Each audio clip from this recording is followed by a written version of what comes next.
La capacité du géant des télécoms Huawei d'acheter des composants américains à partir de ce lundi n'est pas claire, alors que le président américain Donald Trump a donné des réponses contradictoires lorsque les reporters lui ont demandé quelles mesures son administration allait adopter.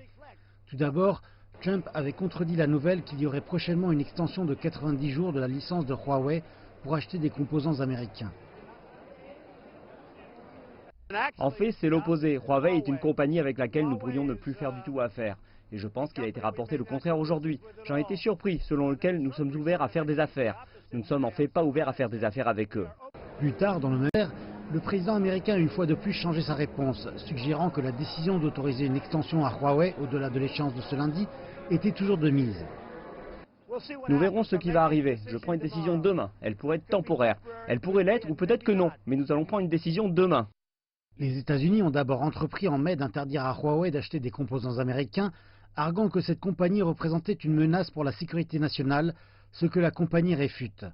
En 2018, Huawei avait acheté pour 11 milliards de dollars de composants auprès d'entreprises américaines. Le sort de Huawei fait partie de la guerre commerciale en cours entre les deux plus grandes économies mondiales. L'administration Trump prétend que les Américains ne sont pas atteints par cette guerre commerciale et que la Chine la ressent plus durement. Il n'y a aucune preuve que les consommateurs américains subissent aucune conséquence. Mais je peux vous dire cela, ce président est déterminé à faire face à la Chine et à obtenir un bon accord pour les Américains. Et nous continuerons à faire ce qui doit être fait. La Maison-Blanche a déclaré que les négociateurs des deux parties s'entretiendraient au téléphone dans les 10 prochains jours. Et si les discussions avançaient, les négociateurs chinois iraient aux États-Unis pour poursuivre les discussions.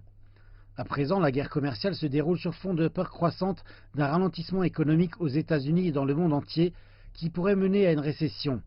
Les marchés boursiers ont zigzagué tout au long de la semaine passée à cause des craintes de récession. Et la guerre commerciale est devenue un thème de la campagne présidentielle américaine, deux candidats démocrates ayant publiquement critiqué dimanche la manière de Trump de gérer les négociations commerciales.